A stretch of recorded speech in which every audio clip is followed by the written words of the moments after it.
So when did you move from copy boy to having your first gig? So what was the next step for you? Then I became a cub reporter on the Washington Daily News, and there were a lot of women were being hired in that World War II era.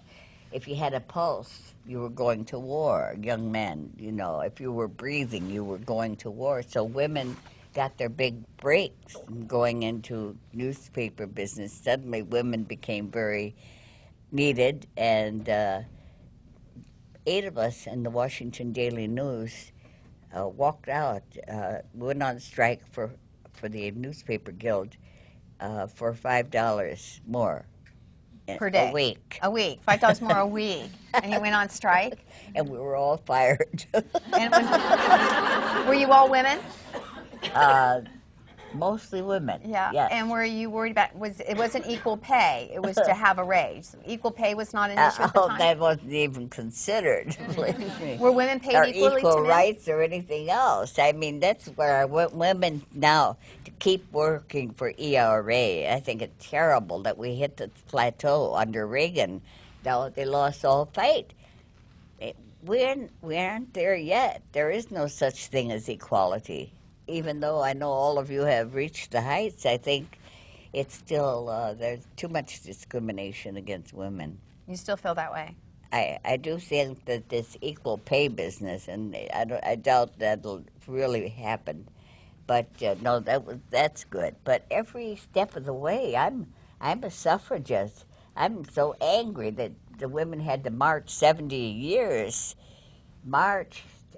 tie themselves to the White House fence, everything they had to do to get the vote in 1920. I mean, this is ridiculous. It is not only ridiculous, it's awful. When I came here and was a part of the press corps, I couldn't join the National Press Club.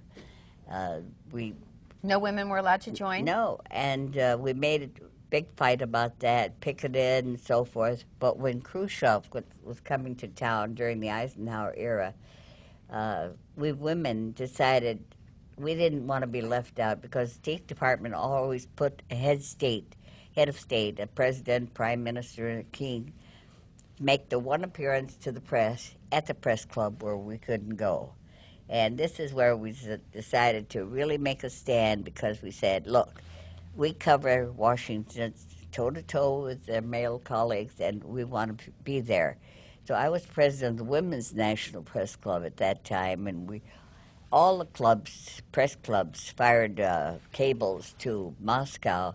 We would love to have your leader speak to our group and so forth. So the Russian and Soviet ambassador went to the State Department and he said, look, what'll we do? We have all these invitations. And the State Department said, of course, you're going to the National Press Club. And that's when we went to Eisenhower through Jim Haggerty, the press secretary, and said, this is impossible. And we had a negotiating meeting at the State Department. For the first time in history, 30 women were allowed to cover Khrushchev at the press club and sit down with our colleagues and eat with them. And they were so worried that we would try to get into the bar. And one day, a woman actually came with a couple of men to the bar, and the president of the club went up to her and said, how dare you come? She turned out to be the alcoholic beverage control board. Anyway, Did she point out to him how dare nobody him? snuck into the bar, and this is 1959 I'm talking about, and we didn't actually get into the press club till 1971. So it wasn't, wow. So it hasn't been that long. That kind of a gap, yes. Yeah. It was... And now women are there all the time. I mean, in the there, bar and they, everywhere else. You know, the scales began to fall from their eyes, and they said, what's all the shouting about here, these women? But it was so... Are you a member of the National Press Club now? Yes. Okay, for how many? Are you an owl yet? Because my my uncle was a reporter for the New York Times. Used to be a critic, and he's an owl. I guess after you've been there 50 years, you automatically have permanent membership without paying any dues anymore. So he's an owl. Well, I was the first woman officer. Oh, I very didn't good. try to be president. I didn't want to be 50 years ago, or even stay out of the bar. But Well, so after you became a reporter, so what happened then? So what was the next thing? then, When did you? then I What was your went next to- big step? Oh, well, all of us who were fired went to the National Press building, knocked on doors where different newspapers had offices, and I got a job with UPI, which also had owned the Washington Daily News. So I went from the same owner to the press club, and it was a good move, too. I was lucky because the wire service, everything is a story. And I got tremendous experience there and stayed there more than 50 years. So the company where you were protesting, you went to their counterpart that they owned, and they hired you there. Yes, it wasn't even Okay. the counterpart, it was the owner, really. They said, and the managing editor for UPI called, United Press then, called the Washington Daily and said, yeah, give her a break. She didn't have one here. So. And that's anyway, pretty gutsy. Good for women you. were being hired, so.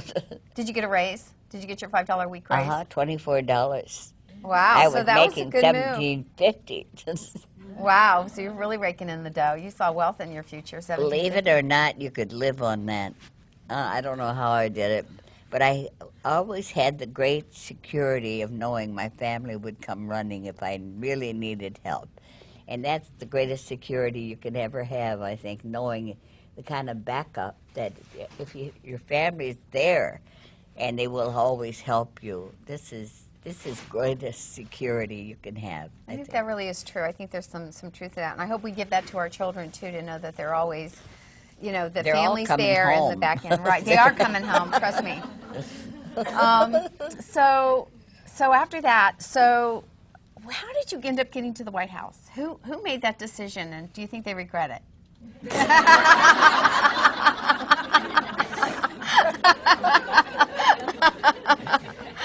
I do think that there's a lot of regret, but mostly it's on part of the presidents and their press secretaries. The Kennedys became a big story in the family, the whole idea of family.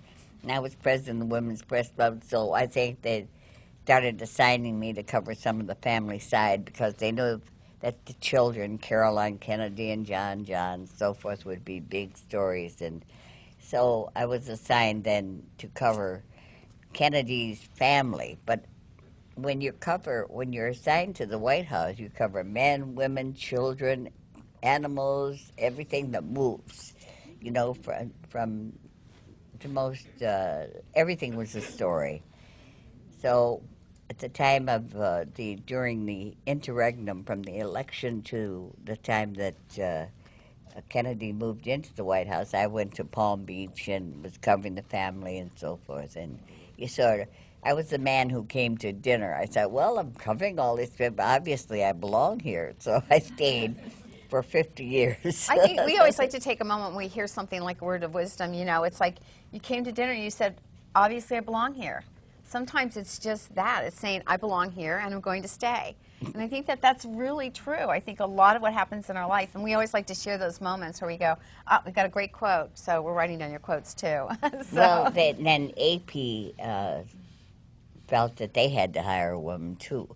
I mean, one foot in the door for any of you, you're opening the door. And when I joined the Gridiron Club, I was the first woman to. A lot of people said, "Oh, it's awful. A lot of the women, you're just a token." I said, "Yes, I am." And I was walking in that door, and now they have lots of women. And you open a door, go forward. You know, the hell with that. What people are saying. When you have a sense of dignity, and you know that you have worked for it, we should always strive for equality. for respect and so forth. I mean, we deserve it. Women have, it's shocking how much women have been discriminated against. There was a time when women got pregnant, they lost their jobs. Or if they worked for the same organization as their husbands, they lost their jobs. Some women have even been interviewed on what kind of birth control they use. I mean, that is so unbelievable, the kind of stuff they had to take. You know, and every time we talk about these things, we realize how far we've come and maybe how much further we have to go. But I don't think we should have had to come that long. I think that we should have had these rights with the Constitution. Why do you think it took us so long to get here? Why do you think it was slow? The whole culture of women, where women are. I mean, the very fact that we're not in Afghanistan and that sort of thing, but that's what's happened. You have to fight. For what you want. I think that's really what you represent.